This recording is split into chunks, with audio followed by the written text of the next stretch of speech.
Hello students, welcome. इसके पहले हमने बफर सॉल्यूशंस के बारे में देखा था और टाइप्स ऑफ बफर सॉल्यूशन भी देखे थे। ठीक है, आज हम पढ़ने वाले हैं buffer action with the help of acidic buffer. अब वैसे आप बेसिक बफर से भी इसको बता सकते हैं। ठीक है, तो हम कोई भी एक एग्जांपल जैसे कि एसिडिक बफर सॉल्यूशन का देखते हैं।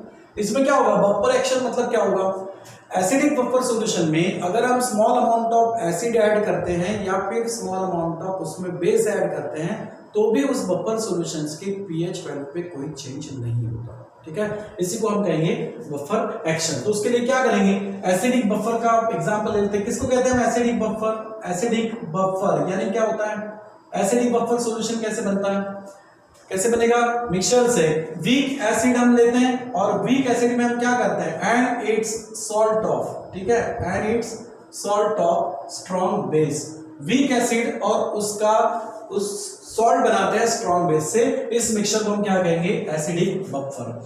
अब जैसे कि मान लो वीक एसिड क्या लेते थे हम, CH3COH यानी एसिडिक एसिड, और इसका हमें सॉल्ट बनाना है किसी स्ट्रॉन्ग बेस से ऐड करके। तो जब सॉल्ट बनेगा इसका स्ट्रॉन्ग बेस क्या हो सकता है, NaOH, KOH, okay, sodium hydroxide, potassium hydroxide.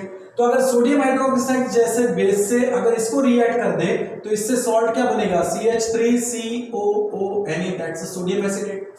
तो weak acid that's acidic acid and sodium acetate, ये जो मिक्सचर बनेगा, this mixture is the acidic buffer.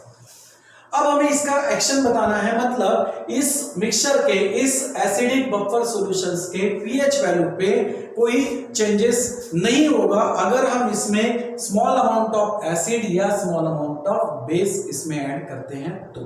ठीक है, अब देखो क्या होगा, इस मिक्सचर में एसिडिक एसिड, ये वीक एसिड है तो ये क्या होगा, बहुत कम डिसोसिएट होगा, जबकि ये सॉल्ट जो बना है स्ट्रॉन्ग बेस से बना हुआ। और मैंने इसके पहले भी कहा कि all types of salt are completely dissociate. ठीक है, ऑल टाइप्स ऑफ सॉल्ट क्या होगा, कंप्लीटली डिसोसिएट होगा। तो CH3COO यानी ये जो है इसका कंप्लीट डिसोसिएशन होगा। किस तरीके से देखो, CH3COO यानी sodium acetate, it completely dissociate into the acetate ion and sodium cation, ionize भी बोल सकते हो। So this sodium acetate is completely ionized into their cations and anion, acetate ion and sodium cation in their aqueous solution। ये completely dissociate होगा, ionize होगा और इससे cations और ion का फॉर्मेशन होगा। ठीक है, तो इसका मतलब अगर इसका बहुत ज्यादा आयोनाइजेशन हुआ है यानी कंप्लीट आयोनाइजेशन हुआ है, मतलब एसिटेट आयन का कॉन्सेंट्रेशन यहां पर ज्यादा होगा। अब ऐसा ही अगर वीक एसिड की बात करते हैं, एसिडिक एसिड की बात करते हैं, तो when it dissolve into the water it dissociate to a small extent because it is a weak acid, weak electrolyte, तो ये बहुत कम डिसोसिएट होगा। और ऐसे केस में इक्विलिब्रियम एग्जिस्ट होगा किसके बीच, आयंस के बीच में और अनडिसोसिएटेड मॉलिक्यूल्स के बीच में। तो acidic acid is partially dissociated or dissociate to a small extent and gives the acetate ions and hydrogen ion। Okay, इस तरीके से। लेकिन इस आयन का कॉन्सेंट्रेशन कम रहेगा, इसमें ज्यादा से ज्यादा मॉलिक्यूल्स कौन से रहेंगे, अनडिसोसिएटेड मॉलिक्यूल रहेंगे। यानी इसमें एसिडेट आयन का कॉन्सेंट्रेशन आपको बहुत मिलेगा और यहां पर एसिडिक एसिड अनडिसोसिएटेड मॉलिक्यूल्स का कॉन्सेंट्रेशन ज्यादा होगा। ठीक है, चलो ये तो हो गया एसिडिक बफर सॉल्यूशंस के बारे में।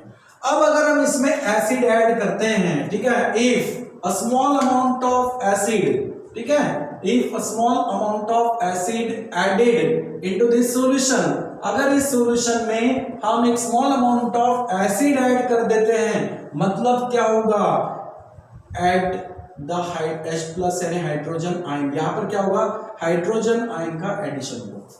ठीक है, इसका मतलब क्या होगा कि when a small acid is added into this solution, the H+ यानी हाइड्रोजन आयन जो आएंगे सॉल्यूशन में, ये क्या होंगे, एक्चुअली न्यूट्रलाइज होंगे। अब उनको न्यूट्रलाइज करने का काम कौन कर रहा है, कंज्यूम कौन कर रहा है, so the hydrogen ion consume. ठीक है, hydrogen ions are consume by, किससे कंज्यूम हो जाएंगे, that's are consume by negative species. कौन है, एसिटेट आयन है जो कि लार्ज कॉन्सेंट्रेशन में प्रेजेंट है। So when the small acid is added into this solution, this hydrogen ions are consumed by acetate ion, ये एसिटेट आयन इसको consume कर लेंगे। इसका मतलब इनमें रिएक्शंस किस तरह से हुआ, acetate ion and hydrogen ion form the undissociated acetic acid. ठीक है, क्या बनेगा इससे, अनडिसोसिएटेड एसिडिक एसिड का फॉर्मेशन होगा। इसका मतलब यहाँ पर हाइड्रोजन आयन एसिडेट आयन से क्या हो गए, कंज्यूम हो गए, न्यूट्रलाइज हो गए। ठीक है, और अगर H+ आयन का कॉन्सेंट्रेशन बढ़ता तो पीएच वैल्यू भी चेंज होता। लेकिन इसमें H+ आयन जो एक्सेस ऑफ आ रहा है, किस वजह से आ रहा है, एसिड ऐड करने की वजह से। ठीक है, फिर भी वो excess of H+ and hydrogen ion को कंज्यूम कर लेता है। कौन कंज्यूम कर लेते हैं, एसिटेट आयन कंज्यूम कर लेते हैं, जो कि एक अच्छे कॉन्सेंट्रेशन में प्रेजेंट है। ओके, तो यहां पर इसका इफेक्ट नहीं होगा। अब दूसरी केस, अगर हम बोल देते कि if a small amount of base, ठीक है, if a small amount of base is added into this solution, अगर हम बेस ऐड कर देते हैं, ठीक है, तो क्या होगा, जैसे ही बेस ऐड करोगे डेफिनेटली उसमें कौन एंडेड होगा, हाइड्रोक्सिल आयन एंडेड होगा। ठीक है, so when the small amount of base is added into this solution, the hydroxyl ion will be consumed, ठीक है, will consume by, अब ये कौन कंज्यूम करेगा, कौन करेगा, हाई कॉन्सेंट्रेशन में सॉल्यूशन में क्या क्या थे, एसिडेट आयंस थे। ठीक है, उन्होंने क्या किया, हाइड्रोजन आयन को न्यूट्रलाइज कर दिया, कंज्यूम कर लिया।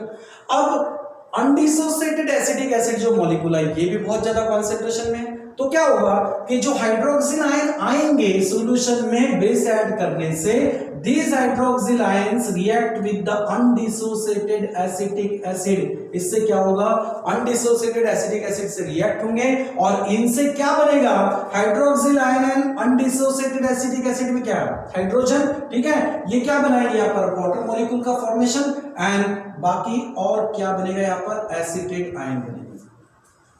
वाटर बनने से पीएच वैल्यू पे कोई चेंजेस नहीं होता, dilution does not affect on the pH value. ठीक है, और एसिडेट आयन ये इससे पीएच या पीओएच नहीं डिटरमाइन किया जाता, मतलब ये बनने से भी सॉल्यूशन में पीएच में कोई चेंजेस नहीं होगा। So when the small amount of acid added, it is consumed by the acetate ion. When the small amount of base is added into the solution, it is consumed by the acetic acid. Okay, तो H+ ion access of में आए या hydroxyl ion access में आए, इन दोनों hydrogen और hydroxyl ion का यहाँ पर कंजम्पशन हो जाता है और इससे सॉल्यूशंस की पीएच वैल्यू पे कोई फर्क नहीं गिरता। इसी को कहते हैं हम बफर एक्शन। अब मैंने एसिडिक बफर के एग्जांपल से बताया, वैसे ही आप इसको बेसिक बफर से भी शो कर सकते हैं। तो यहां तक हो गया बफर एक्शन। ठीक है, अब हम देखेंगे नेक्स्ट है एंडरसन इक्वेशन। ये इस इक्वेशन से क्या पता चलता है कि पीएच वैल्यू किसकी, पीएच ऑफ एसिडिक बफर, ठीक है, pH of acidic buffer solution या फिर और basic buffer solution. So pH of acidic buffer और basic buffer is determined by this equation.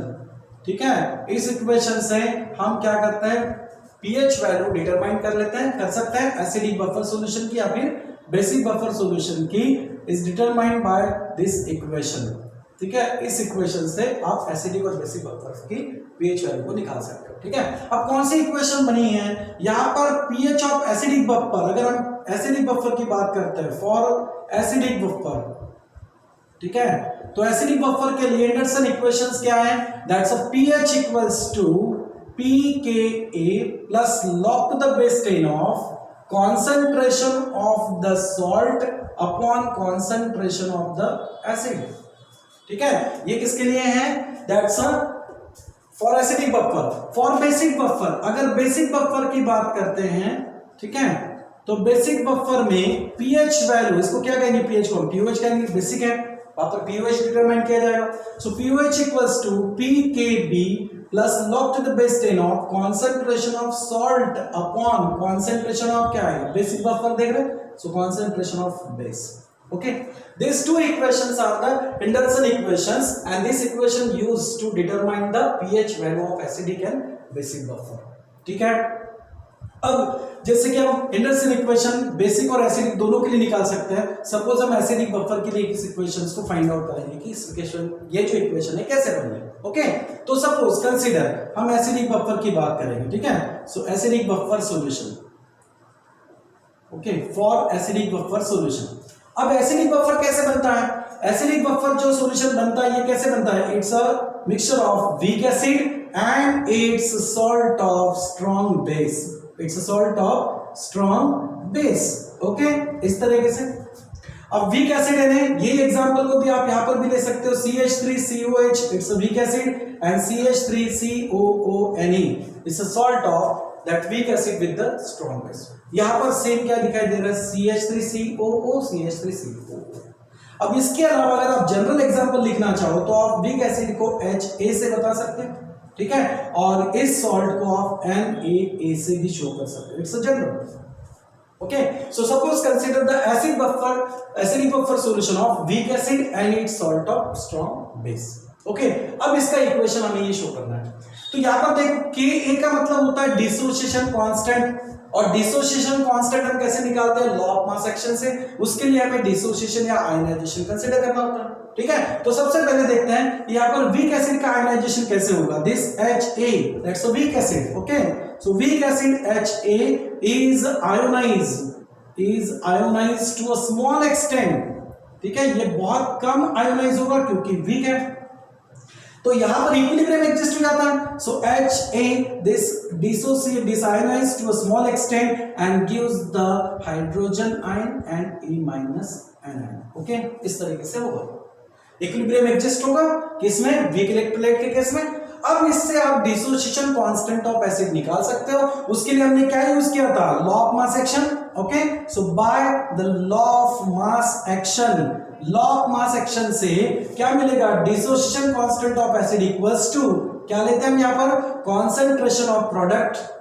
Okay, इस तरीके से, and divided by concentration of that reactant, that's undissociated molecules. ये बहुत ज्यादा होते हैं। ओके, मतलब इसका कॉन्सेंट्रेशन ऑलमोस्ट कांस्टेंट ही होता है, बहुत कम आयनाइज होता है। किस केस में, वीक इलेक्ट्रोलाइट यानी वीक एसिड के केस में।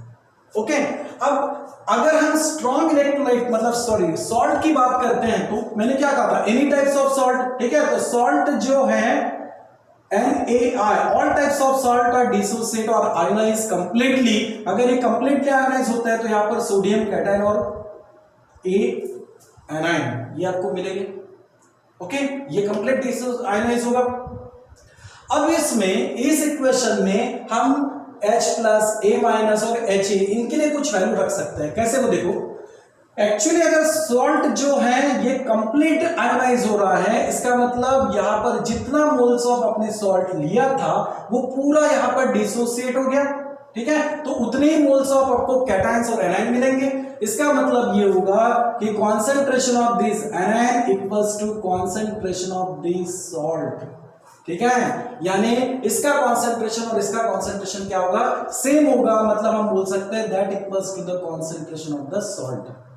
ओके, समझ में आया, ठीक है। दूसरा, यहां पर जो कॉन्सेंट्रेशन ऑफ HA है इसको हम क्या कहेंगे, it's a concentration of undissociated molecule. और मैंने कहा कि वीक इलेक्ट्रोलाइट है तो बहुत कम डिसोसिएट होता है, इसका मतलब इसका कॉन्सेंट्रेशन बिल्कुल हम क्या लिख सकते हैं, that is equals to the concentration of that acid.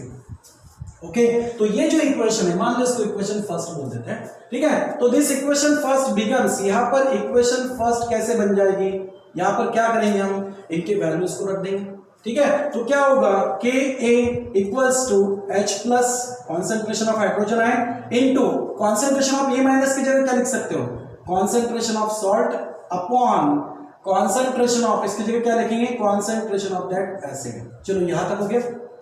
अब हमें ये pKa बनाना है, pH बनाना है। उसके लिए क्या करेंगे, pH के लिए हमें क्या चाहिए, concentration of H plus ion चाहिए।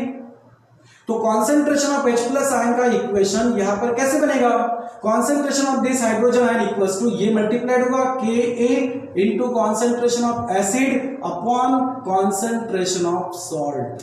हो गया, यहां तक तो आ गए।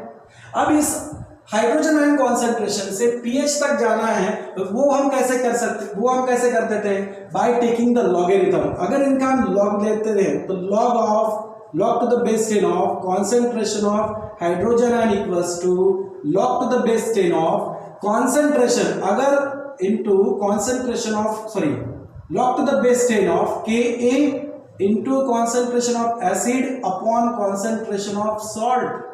ओके, यहां पर A into B हो गया, तो log का फार्मूला क्या है, log a इंटू बी, कैसे लिखते हैं, log a plus log b, तो ये क्या हो जाएगा, log to the base 10 of concentration of hydrogen ion equals to log to the base 10 of Ka plus log to the base 10 of concentration of acid, ठीक है, upon concentration of salt. अब pH का definition याद है, pH को हमने क्या किया था, पीएच को क्या बताया था, negative logarithm to the base 10 of concentration of hydrogen ion. यहां पर नेगेटिव साइन है नहीं है, क्या करेंगे, सबको नेगेटिव से मल्टीप्लाई कर दो तो क्या होगा, यहाँ पे negative log to the base 10 of concentration of H plus equals to negative log to the base 10 of Ka plus, plus नहीं आएगा, माइनस होगा यहाँ पर, ठीक है, तो माइनस log to the base 10 of concentration of acid upon concentration of that salt, हो गया। अब according to definition ये क्या होगा, it's a pH। अब जैसा ये हुआ negative log to the base 10 of concentration of H plus ion, similarly negative log to the base 10 of Ka, तो ये क्या बताएगा, pK ये बताएगा, then minus log to the base 10 of concentration of acid upon concentration of the salt। Okay, अब इसमें सिर्फ एक ही आपको करेक्शन करना है, करेक्शन मतलब एक ही इसमें एडजस्टमेंट करना है। एडजस्टमेंट किस तरीके से, ये जो नेगेटिव साइन है जो लॉग के साथ में है, अगर इसको हम प्लस करते हैं तो लॉग से जो साथ में रेशियोज लिए इनको हम क्या करते हैं, उल्टा रेसिप्रोकल कर देते हैं। तो यहाँ पर क्या होगा, pKa माइनस की जगह अगर प्लस कर देंगे तो log to the base 10 of concentration क्या होगा, उल्टा हो जाएगा, यहाँ पर concentration of salt upon concentration of क्या होगा, एसिड। ओके, समझ में आया। तो ये जो इक्वेशंस बना, इस इक्वेशंस को क्या कहेंगे हम, इट्स एंडरसन इक्वेशन। और ये इक्वेशन एक्चुअली क्या डिटरमाइन करके देगी, पीएच वैल्यू। किसके लिए सॉल्व किया हमने, एसिडिक बफर के। तो pH equals to pK plus log to the base 10 of concentration of salt upon concentration of acid. चलो यही इक्वेशन बन गया।